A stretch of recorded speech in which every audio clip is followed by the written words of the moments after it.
Welcome back to Under Oath. Welcome to the Under Oath podcast. I am the captain, lieutenant, major, general. There you go. Of this nonsense. Yes. Accident attorney Jeff Kaufman. Yes. You know, I have to say accident attorney. It's a requirement. Why? Because so people know what we do. There you go. They go, yeah, he normally talks nonsense, but he's also an attorney. You should hire him. Yeah, you do that. Yeah, You do. I think that's right. And James John, stand-up comedian. Yes, I am. Multiple child rearer. I am. Yeah. Like, what do you got? 4? I think so. 4, you think? The last time I checked. Well, yeah. Still living. Still living. 4. They're there. They're there We'll hanging check out. maybe when the show comes out. There you go. You know, my son always does dumb stuff, but he's autistic, so he has a right. Yeah. But your son is a celebrity. Yeah, because he's in the movies. He is in the movies. Yeah, we do a commercial for autism awareness, and my daughter Julia is an actress. She is. So they're hanging out with their friends, and they go to the movie, and Jacob's on the commercial. Yes, he is. One girl looks over to my, how do you get that gig? I think he was born for the role. How did he get that gig? How did he get that gig? I think he was qualified. I think he was, yeah. He was very qualified for that role. And they go, and who's that actor with him? He did a good job. Yeah. And my daughter hated it. That's my father. Yes. My father. Must kill her to Killed say her. it. Yeah, killed her to say it. Yeah. Slayed. Oh. And here's what even slays her the most. Her favorite movie is Pretty in Pink. Her favorite movie is Pretty in Pink. Okay. And in 15 minutes, Yes, sir. I'm supposed to interview who? John Cryer. Yeah. Ducky! Ducky. 2.5 men. Bro, so many things this man has done. Everything. Yes. And I'm sitting here going, Lex Luthor. oh my God, yeah. Yeah. Well, on WB for a second. Yeah. For, I think, the crossovers. Mm-hmm. But the weird part about it is that my daughter was such a huge fan of Pretty in Pink. Yes. And we actually got to meet the 2 main actors. And also, we got to meet, I've never met John Cryer before. So I called her up and I said, hey, you know who I'm interviewing? She goes, who? I said, Ducky. She lost it. I know she went crazy. And there's a pause in her voice. Like, her mind was not getting there. Couldn't compute it. Ducky who? I'm going, you know who I'm talking about? She goes, there is no way. You, Dad. You. As in you. Yeah. The person who I don't think is cool. Yeah. Is interviewing one of my favorite actors. Mm-hmm. And I go, oh, yeah. Oh, yeah. And I'm going to badmouth you through the whole interview. No, you're not. No, you're not. I'm going to say stuff to him. I'm going to go, my daughter, Julia, has a question for you. Yeah. Have you ever thought about playing a role well? Oh, wow. What? Really, Jeff? And if you want to know, she is going to the University of Florida, so you can send her an email there. Directly. Here's her email. Here's her email and her phone number. Don't do that to that baby. Don't do that. God. See, every once in a while. I say this, vengeance shall be mine. You know, you're not going to win that fight, though. I'm going to lose it. Yeah. I was going to tell you. I wouldn't do that to her anyway. I love my daughter. I know you do. I love her. I know you do. Who was it? We were talking to this comedian once, and we asked him who his favorite child was. He goes, I can't tell you. I said, of course you can. Yeah, you can. We all know. We all know. Yeah. We all know. Okay, every parent out there, we know. And he started laughing because he knew. We can't tell. He knew. I would never tell my kids that I have but a favorite. They know. They don't. But they lie to themselves about it. No, they do. Don't. They do. They do. Here's what we should do. You think they're not that smart? They don't know? We should make it a bidding thing. Like, I'm number one child. My daughter, my sister, she hates it. Because I actually call up and I go, hey, this is favorite child. And my mother goes, you're not the favorite. Oh, man. You're not the favorite. Don't tell your sister. Don't tell your sister that. Yeah. Yeah, of course, my brothers, I beat them. Oh, yeah. It's my sister who thinks she might be in pole position. She has a shot. I see her all the time. I know. That's what makes it so much more fulfilling. You're like the maid. It's okay. Oh, damn. You're the help. You're the help. See, if you're listening to right now and you have siblings, and you're not sure who the favorite child is, it's not you. It's not you. It's You're not right. you. You're right. See, about all that. of us, the favorite child, they know. We know. They know. And you could say you don't have one. I don't have one. Liar. I know Michelle will tell me. Michelle goes, of course you know what his favorite is. No, she wouldn't tell you. She would? Because I won't tell her either. Because I don't have a favorite Even child. if I paid for dinner? No. Like at Morton's? No. Morton's wouldn't get it to her? Ruth Chris? No. No, really? Fleming's? No. No. Fleming's is good. Del Frisco's? I don't know. No. I'm gonna call. We're gonna test this out. Damn. Watch Facebook. I'll tell I'll tell you right now. Yeah. I love all my children equally. Okay. Yeah. We don't. We don't. Stop it. Stop. All right. What do we got? We had a great question today. Because I'm very interested in seeing your answer for this, because I don't know how you handle something like this. I came home to my driveway and was home pressure washed. I came home, somebody had pressure washed my driveway, right? Now the company had... It must be Christmas. It must be, because the company had completed and had left prior to me arriving home. They came to the wrong house. I did not pay for this service or ask someone to come do this, right? Now, a few days later, I found a bill on my door for $450. I called them and I explained I never ordered your services and to please produce a signed contract. Their response was they will place a lien on my home and sue me. I will show up to any court date, but how do I prevent them from placing a lien? Okay, a lot of people don't know what this is. Okay. The threat is basically what they call a mechanic's lien. Mechanic's lien. Okay. Mechanic's lien. And what it does is this. If somebody does work on your house or construction or something else, they could put a lien on it, which means that if you sell the property, their lien is actually behind the mortgage companies. Absolutely. But they'll get paid. Really? Okay. Yeah. So explain the situation. I want to say it really quick one time. I came home, someone had pressure washed my driveway. I did not order it. They went to the wrong house. Well, now they say I need to pay for it. It's really weird because you have a lot of shifty people out there. Yes. First thing I would do is I'd ask them for their license. Okay. I'd say, do me a favor. I need your license. I need to know something, and I'm going to light up your Yelp page, your Facebook page. I'm going to leave you every bad review possible. I'm going to inundate you with negative crap. I'm going to bury you in this stuff. I'm going to social media. Now, if, for example, when somebody says that to me and I haven't done anything, I'm like, well, listen, you got to do what you got to do. But if I'm not in the right, I do what I can to fix that. And I think every business should do that if you're not in the right. But, this person's not a bad person who she came home, somebody did services they weren't paid for. I might ask myself this question, though. I said, listen, what would I have normally paid? Okay. And did I need it done? Okay. Now, if I look at it, I go, it was a good job and I need it. I said, listen, I didn't need it. I didn't order it, but I'll give you $200. I feel bad. Okay. I don't want you guys to do something. Okay. And most of the time, the guy's going to go, yeah, we did the wrong house. Nobody is. Now, if I come to the house and you're putting on a roof and I let you do that. And I know that, Then that's on me. Gotcha. But in this situation, no. You come home and somebody, let's say, cuts the grass. You don't have to arbitrarily do that unless the HOA requires you to. Required somebody to come and do that. Because I'll tell you what I initially thought. What's to stop a company from scamming customers like this, going to random houses they know they didn't order this and just doing it and then saying, oh, you owe me? Okay. There are people, I'm warning everyone, pay attention right now. Okay. All right. The big thing is this. There are people out there who will call and say, yeah, I'm in your neighborhood looking at roofs. Never, ever, ever, ever, ever take somebody who cold calls you up.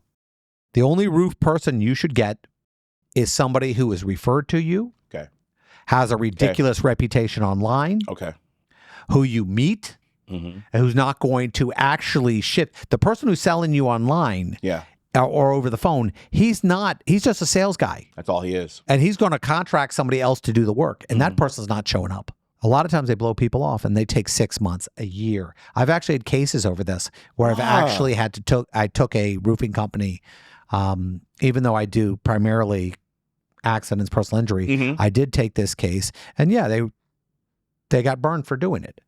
And I felt bad about it. So they take money up front from you, the roofing company. And then they leave. Or they leave. charge you half, and then it takes 8 months, 10 months. Never, ever get cold called. Got it. Referrals, and then online. Gotcha. Look at their reputation online. That's a good... Make sure they're licensed in that state, too. That's a great tip, because I've been we've all been cold called. Never take, hey, we're in your neighborhood, click. Nah, no. Hey, we're Bob, click. If you don't recognize the phone number and you didn't ask for it, you're getting scammed. Got it. Okay? Got it. You don't want this. You didn't ask for it. Like, for example, during hurricanes, after the hurricane, people will knock door to door. Do not. Yeah. Now, there are guys who are taking away, like, trees and stuff like that. They do. And that's okay. I mean, I wouldn't still be a little picky, but if you have a dead tree and the guy wants to take it away. Yeah. But then don't get scammed on this one. Hey, we have some excess mulch. Mm-hmm. The mulch guys, hey, we have some excess mulch from another guy's job. We can probably take care of your whole yard with it it's about $50. Really? By the time you're done, it's $700 in mulch. They scammed you. They got scammed. Hey, listen, we didn't have enough. If you want us to finish it, we could charge you the regular price. So they'll do like a quarter of the job and then try to hit you for another $500. Mm-hmm. Don't ever let that door-to-door stuff. Other than cookies, do not open the door. Yeah. Yeah, come to my house if you're selling cookies. I live it. If you're a Girl Scout selling cookies, not just a Girl Scout, Yeah. you got to be selling cookies. There you go. Knock on my door. Please do. Actually, I haven't had cookies in a long time. I know, man. You're down 35 pounds. Yeah. Look at you. Looking good. 32. I seen you on that billboard, man. Yeah. Looking good. Well, Dave made me look thin on He that. did. Yeah. You were very coiffed, if you will. See, I want you to know there are a lot of fat attorneys who look really thin on billboards. But their head doesn't match their body. Yeah. I always love the ones who are using their high school picture. I love that too. Yeah, you're going, wait a minute. Dude, I met you. You look like Mr. Burns. My attorney got me this much money and a time machine. You look like Excellent Smith is. Yes, you do. And suddenly it's your 15, you look 16. Listen, getting old sucks, but own it. Own it. Do what Yeah. you got to do. Smile. A lot of the crinkles to say I've worked a little bit. Yeah, there you go. I got some smile lines. I sure do. So that's the way that works. But all right, I got my meathead partner coming out again. God bless him. You like my hat? You like my hat? He's probably gonna have that cock hat on too. Yes, he is. I know he is. Yes, he is. Ugh. And there are people out there who are like congratulating him on that. There are people who watch the show. They go, "Oh, I love how Craig is so down to earth." And you're like, "That's what I said, is." "You mean it looks like he digs ditches?" We'll bring him out in a second. Welcome back to Two Attorneys Arguing. We normally talk about the law, but let's talk about who does the laundry in your house. Are we doing this really? Yeah, we're doing it. Who does the laundry in your house? I don't do the laundry in my house. Well, have you ever done My laundry? wife does the laundry. Have you ever done laundry? Oh, yeah, once in a while. Like how long ago, you think? Oh, it's been a minute. Was there a bucket and a churn? I mean, where you like squeeze in South Dakota and you're running it through? Nah, let's see. Probably a couple years. I wouldn't mind doing the laundry, but I would only do it like on the weekend while I'm watching football. Okay. You know what I mean? Has your wife ever been sick in the last 7 years? No, Never once. Not once. not once. What is she taking that she cannot be sick? I don't know, Okay. but she never is. Never emergency where she goes, No. Craig, Nope. I just, could you do this one? No. Do you think you could figure out the machine? Oh, yeah. The little, Oh, it's, yeah, yeah. it's digital now. Yeah. So It's you'd like be good with it? programming a computer, but I can figure it out. Yeah, it's not that bad. Okay. All right. So mysteriously your pants get cleaned every month. No matter mystery. what. My wife does it. I'm grateful that she does it. I really appreciate that she does it. I don't have to if she does it. When was the last time she was walking by and you saw her with the laundry bit and said, baby, thank you so much for doing that? I thank her all the time. No, Generally. I said it. I say things like, I really appreciate everything you do. I tell her all the time. I said, thanks for making this. Thanks for doing that. I do. I think I'm very Do you thankful do it and more grateful. now than you did before? Yeah. More now. Yeah. Because you think that, God forbid, something happens to you, she's going to have to take care of you, and you want to make sure you're good before that happens? No, that's not why. I think that's the right thing to do. I'm going down. My health is going down fast. I need her. No, that detracts from. Then you think I'm doing it like so I can get something for it later. That's not why I'm doing it. Reason. I'm just saying. Actually, this might come as a shock to you, Jeff. It does. I'm actually grateful. When I tell her thank you, I'm expressing sincere gratitude. I'm not paving the way for some kind of future benefit. Okay, so you thank her for everything, or is it just a generic thank you for everything? Generally, there's specific thank yous. Like, thank you for making breakfast. Thank you for making dinner. Thank you for doing this or that. How do we get onto that? Because I was right about to talk about rights in this country. Everyone thinks they have the right, and they're across the board, like I have the right to clean clothes and a clean house. and a clean house? And you don't. I really don't. No. There have been a lot of rules put in place that make it clear that we have to be extremely thankful for that. Yes. First Amendment rights. I have freedom of speech. I can do whatever I want. And everyone thinks they can do that. Like on college campuses, I noticed that more people claim to understand their rights until you actually ask them. I have a First Amendment right to block you from going into this classroom, for example. You know what? This is a very nuanced issue because no matter where you fall in your religious or political spectrum, and no matter how much you will stand on the mountain screaming you believe in free speech, you actually don't. No. Only when it helps you. don't. Yeah. Only when it helps you. So how do we square that? Why do people say, oh, I can say whatever I want, and if you try to stop me from saying whatever I want, that is a violation of my free speech rights? I have the answer. Can the government stop you? Can Oh, yeah. private citizens stop you? Can the government, in combination, in cahoots with private citizens, can they stop you? Normally, somebody says what they need to say until they have to pay for it. And then it's all a different story. And there are a lot of you out there who are not going to like what I have to say. When a police officer pulls me over, the first thing I say is, how can I help you, officer? He asked for my license. I give him my license. He asked me for my registration. I give him my registration. Now, very rarely have I ever been asked, can I check the car? Now, here's the thing. If I have nothing in the car. Rarely? Yeah, one time. That has ever happened to you, that they asked to search your car? When I was That's younger. never happened to me. Well, that's because they normally saw the car you were in. No, I'm kidding. You pull up to your truck, they go, hey, nothing in here. Maybe some shotgun shells. We don't know. Some dead pheasants. They might not want to know. He had this dead squirrel he shot last week. No. I had it happen when I was in college, and I didn't have anything in my car. Now, police officers don't have a right to arbitrarily search your car, but they have what they call probable cause. They'll go, oh, I smell marijuana. That's always the good one. I smell marijuana. Now, what people don't also know is they can do an inventory. If they arrest you, they can inventory your car. Yeah, I'm aware of that. I think most attorneys are. But most people aren't. Yeah. Now, a lot of people don't realize that if they arrest you, they can search the car afterwards. So let's say you do something. Yeah, that's true. Or like a search incident to arrest. That's how it is in most states. Now, we get a lot of questions. People go, well, that doesn't apply to Wisconsin. Well, I can't give you the law for Wisconsin because I'm also not licensed in Wisconsin. Licensed in 18 other states, but not Wisconsin. So yeah, certain states have different rules. Like, for example, I think you have a question in your pocket that you read How to do me you a know second where ago. the question is? Because you gave up the bucket because you couldn't put for your drink. God's sake. You couldn't fit the drink I in the was going same to do a space as whole the bucket. skit, a whole comedy thing with me pulling out my pocket. You just ruined it. All right, well then let's You go totally back to ruined then. it. Do your You whole would skit. think, as a fellow comedian, you would give me the benefit of the When doubt. did you become a comedian? On this? No, you're a fellow comedian show. now? Yes. What was the on this last show. time you got on stage? On this show. Last I'm a time I comedian put you on this a show. stage, you looked up and then go, Jeff, you got this. I am. What? You remember when we were in front of all those bikers and they were going to ask you to say something and you No. looked at me and go, you got this? No, I don't remember you that remember? at all. No, bikers, those are my people. Yeah. They love me. They go, I would hey, love Craig, to talk to about the law. And you looked at me and go, I ain't talking about the law. them. Yeah, I didn't want to bore them to death. I know. So you I'll said, let you hey, I'll let you can bore them to death. That's the problem. get your silly ass up there to do it. I remember. I said, get your silly ass up No, there. you I go, said you that got to this. You go, you got this. I go, I didn't know I had it. I guess I do. I think you're making this up. No, I didn't because we had camera people there and because of all the colorful metaphors that came out of my mouth, we couldn't use it. Remember Kelly was on the camera? You're lying. $5,000. That's how comfortable I am right now. $5,000 or the blue book value of your truck right now. Whichever's less. Go My ahead. truck is only not worth very much because I had to replace the engine a couple of times. 18 years old. You know what? Oh, while we're on it, tell them why they had to replace the engine. Remember the chip? The super chip you had put in your car? Okay, so I have a truck, and if you have a truck, you can do well. I mean, if you have any kind of car, you can do this. You can buy these aftermarket chips Aftermarket.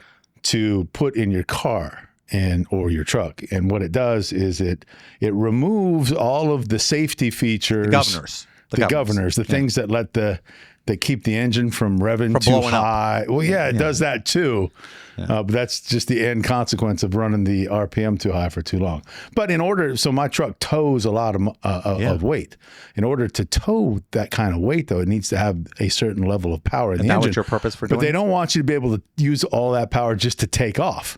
So if you put a governor on there, not a governor, a chip, it pulls the governors off. So you can use all that power, not to tow, but to take off from a light or to get up to the speed limit very, very, very, And it also protects very it quickly. protects the engine, doesn't it? Oh, yeah, it does. And you wound up, how can I say it, going a little too fast for this engine? Well, see, when I took it in to the shop, they said, hey, you bent the pistons. And I said, oh, okay, well, this is kind of a new truck, and is that covered by the warranty? And they said, well, normally it would be. if there was a problem with the pistons that was something other than them being bent. But if I put in a request to Ford telling them that the pistons got bent, they're going to send an investigator down here because that is so unusual. The car is engineered so that the pistons can't be bent the way they manufacture it. So they're going to see that you put a chip on it. Yes. And that's going to void the warranty. They'll ask for the chip. They'll say, hey, listen, can we see the chip? Well, it'll void the warranty. So, Yeah. I mean, we can try that if you want, but I know what's going to happen, or you can just pay for a new engine. Okay, I'm now in charge of the paper. If you have watched our past videos, you'll realize he can't help it. He's got basically my precious. Okay. And you're going to see how quick I get rid of this paper too, so that I am not. Oh, God forbid you don't, because I'll call you out on it. I know you will. I pray for you to crinkle it one time, because you're going to hear about it. A driver was ticketed for flashing his headlights to warn other drivers of a speed trap. He claims it's a free speech issue. I got rights. While police argue it interferes with law enforcement, should drivers have the right to warn others about speed traps, or is this obstructing the law? That is not obstructing the law in Florida. It could be in other states, but it's not in Florida. It was for a little while. And isn't that weird, Jeff? 2013, I think they changed the law. Was it 2013? I believe so. I believe so. Your constitutional rights were one way in 2012. It's amazing how that happens. And then the Constitution didn't change in 2013. And then your constitutional rights are a different way in 2015. How does that work? I'll tell you why. Because our Constitution is a living, breathing piece of paper. It's the way it works. We change. Certain laws aren't exactly the same they were. Like gun rights before are absolutely different than they were 200 years ago. Before, nobody came by your house. There was no registering a weapon. Yeah. But now different states have different rules when it comes to that. Federal laws apply. You think there was a computer database back then to say, no, this person's crazy, he shouldn't have a gun. Things change because there are 4,000 pieces of case law that happened since these rights were established. And so you have a bunch of different judges interpreting the same laws differently. And then you get this chaos we call the legal system. And so you know how this changes. Eventually it gets appealed and appealed and appealed. And then it gets to the federal level. And then some federal court makes a determination. And then that gets appealed and then it goes to the Supreme Court. And it can get to the Supreme Court in other ways. Sometimes it can be brought up on its own. Sometimes the court can do that. But most of the time it follows a certain course. And then the Supreme Court makes a decision. Then 20 years later, the Supreme Court makes an absolutely different decision. From the police officer's perspective, you can make a pretty good argument that your exercise of your free speech rights actually is interfering with my police investigation. You really did keep me from giving that guy a ticket because now he's going under the speed limit. And 3 seconds before he got to my radar, he was doing 10 over. Well, here's the argument against that, too. They're going to say, listen, we have laws on the books, for example, using your headlights, using your high beams, that you're not allowed to use your high beams within 500 feet of another car or 500 yards. So if I pop normally it pops the high beams, not your low beams, when you do the quick pop. Sure. So how do I get around that? What do you mean get around? Am I getting around it? Well, I'm going to charge you with popping your high beams. Oh, because you're not actually using. Well, now you're making me take the driver's position. The driver's position is I'm not using them in a continuous fashion. I'm popping them for less than a second to communicate an issue to somebody else. And what I'm communicating is slow down. That's what I'm communicating. I'm not communicating, hey, there's officers up here, you should do whatever it takes. That's the effect of it, sure. But what I'm saying is, careful, slow down. Now, how do you argue, for example, these kids that drug dealers hire to sit on their neighborhood and tell them when the cops are coming so they can stop selling drugs? That's an exception to the free speech rule because you are conspiring, you're using your free speech in the commission of a crime. So I see the analogy you're trying to make. Why can't you make that same analogy to the people who are popping their high beams? I guess because it comes down to being able to prove it, right? Because you can't prove that me popping my high beams, that I wasn't just saying slow down. You're saying You were really saying there's police up there and be careful. Well, I'm not really conspiring also because I don't know you. I don't have a benefit. I'm just letting everybody know, hey, listen, there are cops around here. I don't like Slow this. down. And here's how I feel about this personally. I don't like speed traps. I think they're revenue generating. I don't have a problem with people on the road doing this, but sitting behind a fence, knowing that you're going to catch people all day, in comparison to being on the road as a deterrent. See, I'm not being a deterrent when I do a speed trap. What I'm doing is I'm basically generating revenue. Now, if you're on the road and you see somebody blow by, or you're coming up on a group of cars that are burning by, I kind of support that. You're doing this. You're not setting people up, and I don't like it, but I understand it. Safety issues. That's way different than being a kid on a bike holding a flashlight and hitting it twice when the police come into the neighborhood so that some other kid 700 yards away can warn his guys, hey, get out of here. Now I'm actually doing that to prevent you from being caught while you're committing a crime. The purpose of that communication is different, I think. Now, there's a lot of issues now on college campuses where they bring out these guys, and they're normally conservatives. And I think it's the way conservatives feel superior to college kids. They go out there and they ask them a bunch of questions, and the kids are, I'm for this, and they catch them lying in this. And I don't think it's not about that. I'm not getting political about this, but it does let us know we have a problem. The problem is this: there are college-educated people who do not know the basics of the Constitution. Now, we force them to take a class in English. We force them to take mathematics sometimes, and we force them to actually take social humanities. Like, you should know about art. I think every college student, as a requirement, should have to take a basic constitutional class where they go over what the amendments are. And they say, hey, these are what they are. So at least it gives these people who want to be activists in the future some basic knowledge of what they're arguing for. Because I got to tell you, I'm embarrassed when I see a kid come up, a college student, walk up to ask a question, and he's got his phone up trying to read what somebody else wrote him because he does not have basic constitutional knowledge. And it's not tough. You got freedom of speech. You got right to bear arms. You got a bunch of things. But if you just had to learn the basics of the Constitution, I think not only would it be better for you, but it'd definitely be better for our country. And that's everybody, whether you're Republican or Democrat, to have to take that first semester class in basic constitutional law in comparison to, you have to take a humanities. I guarantee the constitutional law will help you a lot more than learning what the favorite playwright back in 1920 was. 2 points to make on that. I don't think those conservative guys who hit the college campuses are trying to lord their intellectual superiority over anybody. They are talking to many times registered voters. So the point that you make that these guys are so dumb that they go around and misstate their rights, misstate what the Constitution is. They have to be corrected by somebody. And that's what those guys do when they go to those campuses. Hey, listen, why do you think this? What do you think that means? What do you think it means to have free speech? And those kinds of debate, they're very helpful, not necessarily for the person on the mic, but for the 75, 80, 90, 150 kids around watching this go down. They can see, oh, okay, maybe I didn't understand this the way that I thought I did. And number two, and don't hate me. Oh, they're going to hate you. They're going to hate you. You know why? Here, Stop now. You were good. You were good. I'm gonna say it. I gotta say it. If you can't match up the definition with the word communism, socialism, democracy, if you can't do that, why are you voting in our country? Half the people, if you said what Marxism was, they wouldn't know the answer. Yeah, you can't vote now. Nope. You can't vote. Nope.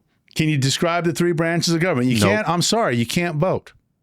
Do you know that most people would not be able to pass a citizenship test who are citizens already? In fact, the failure rate would be over 50% easy. So should they not be citizens? Should we have to take our citizenship test? I'm okay with them not voting. You would fail it. You would fail it. If I fail it, I shouldn't vote either. Okay. I'm not immune to my own rules. Before we come back, we're going to give Craig the citizenship test and see if he should have to move. Move. Lose my vote. Lose my right to vote. Not move. You will see in part 2.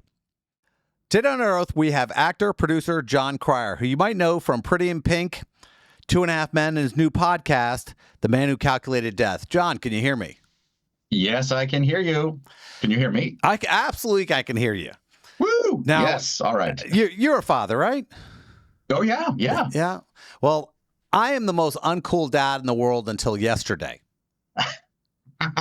Did I somehow take the trophy from you Let- by being more uncool? Let me make it clear. Today, I called my daughter up, and she's not interested in anything I'm doing. I'm a lawyer. I do stand up. I have this show.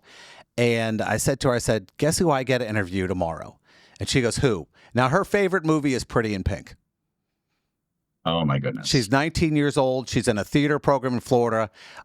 She goes, who do you get to interview? I go, and I just said the words. I said, I'm not going to tell you. I'm just going to say the word Ducky.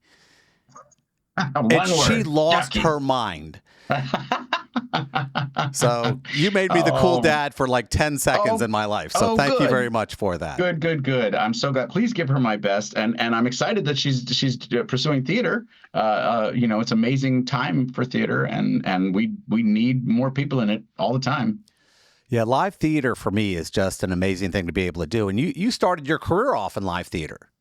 Oh yeah. My both my parents are actors. My mom's also a composer and a playwright, and I was around it my whole life growing up, and I loved it just mostly because the people in it were bonkers.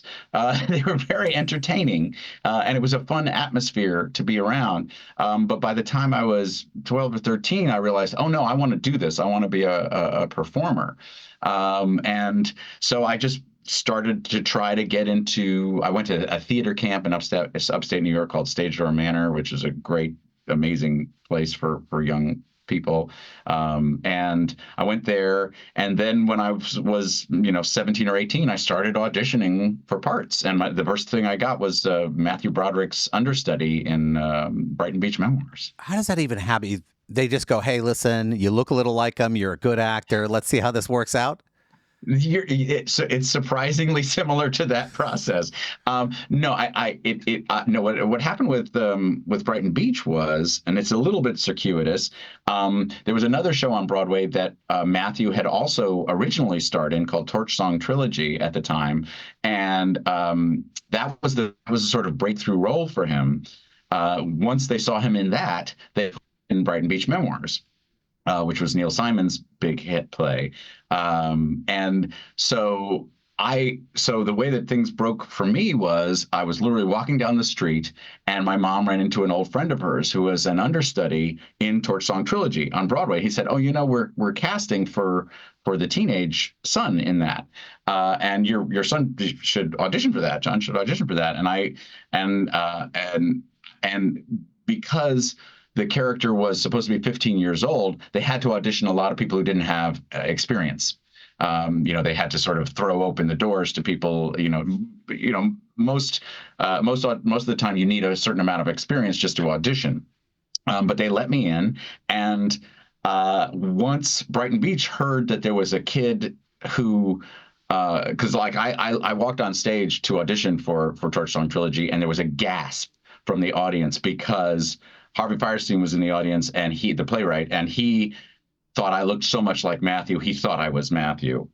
So once word got out that there was this kid who looks incredibly like Matthew, was auditioning around, Brighton Beach wanted to see me. I auditioned for Brighton Beach the next day and got both parts on the same day.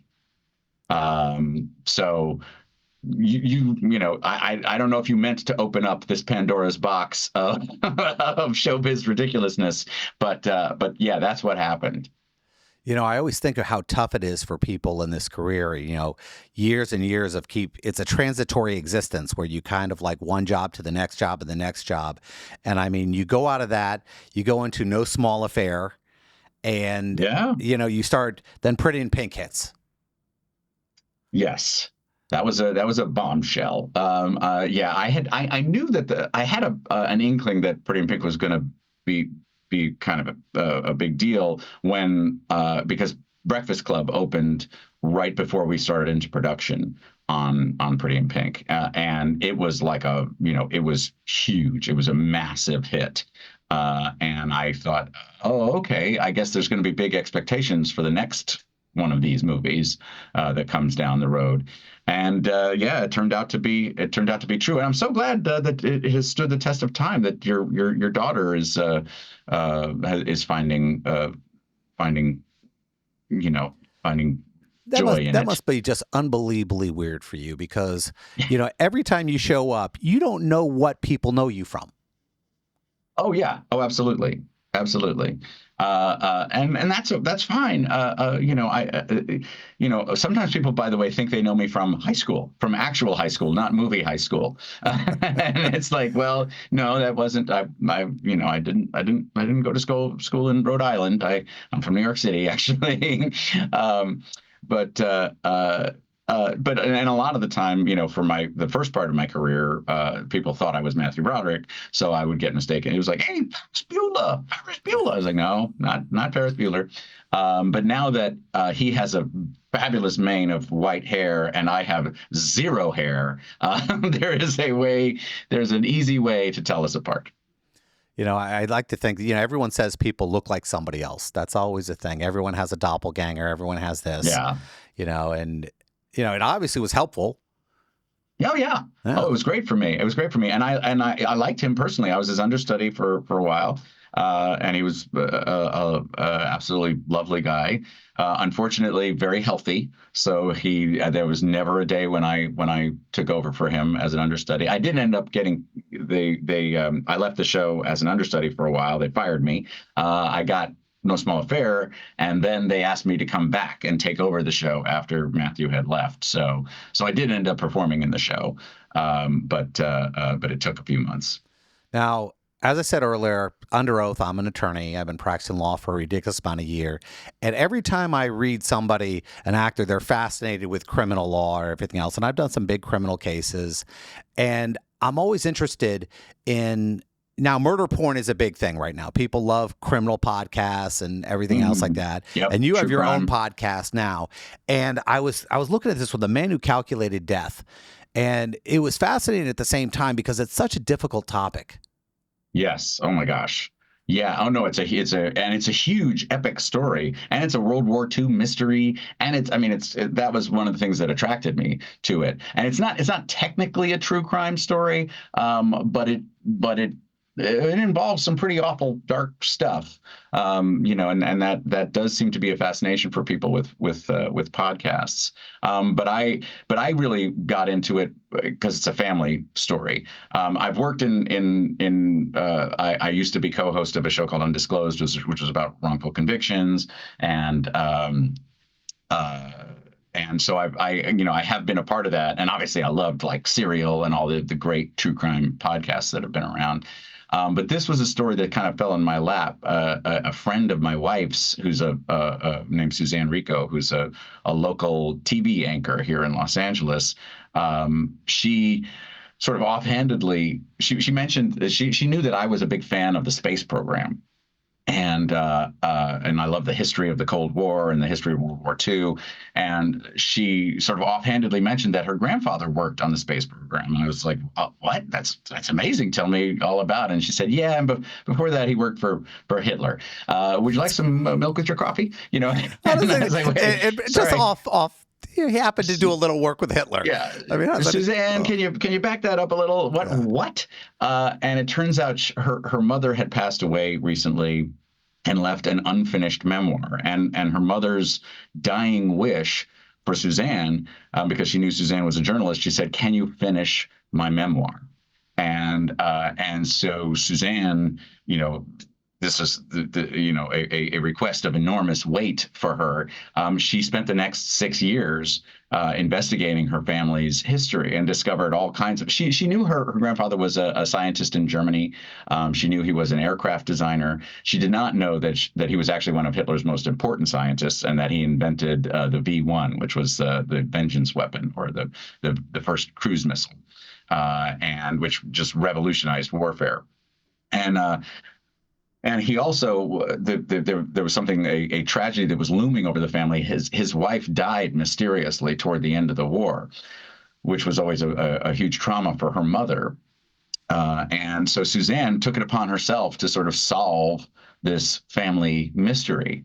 And through the course of making the podcast, she actually did it. And that was the amazing thing for me as a producer, was we got into helping Suzanne craft this as a podcast, and we have experience as producers and working a story, but she just kept looking, she kept investigating while we were doing this, so the story kept changing because we kept discovering new stuff, and then when she was actually able to put all the facts together, it was just an incredible light bulb moment. Jeez, I actually just got into an argument with my assistant when we were talking about this podcast because I read one of the quotes.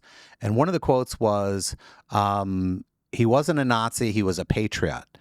And I got into, and I haven't listened to it. And I was going, I'm sitting here and I'm Jewish and maybe I take it a little more personal. I was like going, what? Because I've been over there, I've studied it a little bit. I'm going, there are a lot of people who put their heads down, and that happens in our country too when we don't want to look at something. Oh, yeah. And how tough is it for you to sell that as a podcast and go, hey, listen, I have this guy, he worked for this. Trust me, it's going to be good. Well, that's the thing. In the end, the man who calculated death was a Nazi. So this is a story about a guy who was a Nazi. So it's dark.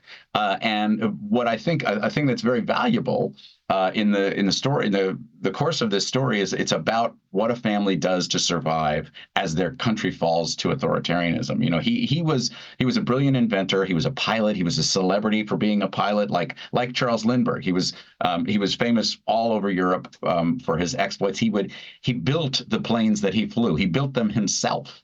And he considered himself a patriot. He wanted to build. The thing about Hitler is that the rise of Nazism in some respects was incremental. It was little things here and there, and it's not like just the first day that he's in power, there's tanks on every corner, and everybody knows, oh, authoritarianism has struck, and we're all racists now. And it didn't happen that way. It happened incredibly slowly. And that's what's, I think, incredibly valuable about this particular story, is that you see how a family that possessed no particular bigotry, not particularly nationalistic, but they're forced to make all these little choices as it goes along, just to live a normal life, just to, he had 5 kids. He felt, like he had to have the good job. He had to have the place. He made a lot of choices that a lot of people would have made in the same circumstances, but ended up helping one of the darkest, most evil regimes that has ever existed on Earth. And it's like, how does that happen? How does it, finding out how that happens was incredibly valuable to me. And at one point, Suzanne discovered that the V1s were actually built in a concentration camp. And she found a guy named Oscar Jacob, who was one of the men who worked on building her grandfather's bomb. And she has reached out to Oscar, and that's actually one of the most riveting parts of the podcast is that she journeyed to him to sort of try to convey how she could apologize for generations of her family. I don't even know how you would. Yeah, where do you begin? You can't where even do you begin? I'm sorry what my grandfather did. I mean, there's just not, Exactly. That's not even in the card. You can't even think about trying to do something. You can try, and I'm sure he appreciated it. He just, that's the thing. Episode is called Chamber 44, and listen to it. And it's this man, Oscar Jacob, is one of the most astonishing human beings I've ever come across. And you will, it's an astonishing conversation. That Suzanne was willing to go, this was a devastating thing for her to realize about her family, and realize that the people she knew were close to this, there's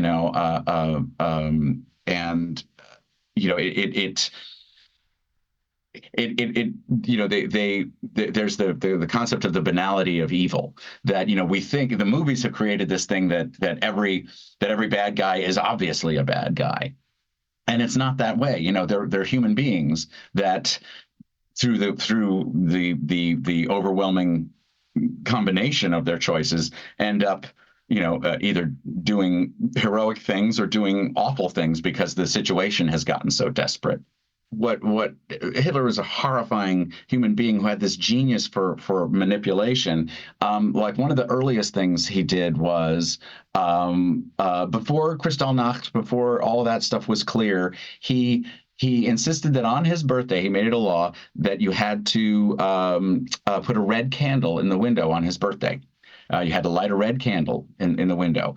And that's an easy thing to do. It's not expensive. It's just an easy little signifier. He wasn't asking a whole lot of people. But the people who didn't do it went on a list. And they were the first people rounded up when the roundups started. And that was it was he would use wedges to just wedge communities, wedge people apart. He made it easy to fall into line. It was just so much easier than the other things you could do. You could say, I don't want to, who are you to make me celebrate your birthday?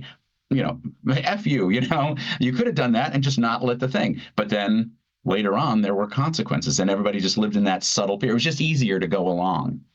That's a tough thing to be able to do. I mean, when you don't have a choice, and we see this over and over again in our country, where in other countries where people think they're fighting wars for good reasons and they don't have a clue, and everyone doesn't understand history and everyone's got an opinion. And I just hope it's harder to pull something like that off again. I hope so too. I really hope so too. History does repeat itself, and I think there are lessons to be learned. I am very I'm very hopeful that this particular story will resonate with people for that reason. But we have to make our own world, and we have to make the choices that the best choices we can make at the time. Well, I can't tell you how great it is to talk to you. And also, I love the idea that you get to do more and more stuff that you love as your career progresses. And most people don't have those choices. And I love that you have those. I love it. That is one of the things that's great about podcasting and about a lot of media now, is that it's easier for people to do by themselves so that they can make the art they love by themselves. Your daughter will be able to make her own movies. There was a movie called Tangerine that was, shot entirely on an iPhone. This is you can do it, and I love that people have more possibilities. Well, this is such a pleasure, and I know it made my daughter ridiculously happy, and it made me happy too. So look forward to talking to you again, John. Oh, thank you. Have a great one. Well, that wraps up today's show. I'm attorney Jeff Kaufman. Thanks for joining us. Special thanks to my two co-hosts, my good friend, professional comedian James John, and my law partner, Craig Lind. This show is sponsored by Kaufman Lind. If you or someone you know has been in an accident, contact us at 407-500-JEFF or 407-500-5333 for a free consultation, or visit us at whenyouneedus.com.